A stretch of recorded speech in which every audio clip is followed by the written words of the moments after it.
I remember the moment this even became a possibility. So I worked for an amazing CEO, Pierre Nanterme, and we were having just a usual meeting. I was his general counsel. It's a very close relationship. We were kind of, just doing the usual meeting. And at the end of the meeting, he closes his notebook and he pushes it aside and he says to me, completely out of the blue, I think you could run this place someday, but you'd have to run something else first. You can't go from general counsel to CEO. At the time, what ran into my head immediately was something that we had this incredible director, Dina Dublon, who had once talked to a group of women, and she'd given this advice. She said, when someone gives you a stretch role, and let's face it, moving from GC to, being the global CEO is a stretch role, chances are that the person offering you a stretch role is as nervous or more nervous than you are. So don't say anything like, are you sure? Just "Oh, I'm say not sure." yes, right? And,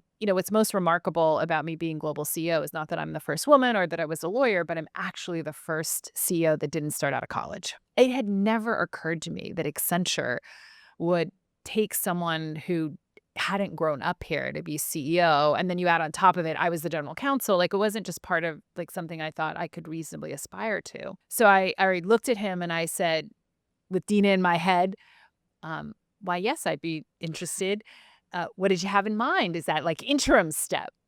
And he was really funny because he said, well, products is going to come available. That's one of our business units. He's like, but that's really big. He's like, ooh la la, maybe not. And he said, well, maybe the North America job. So that was just like an incredible moment.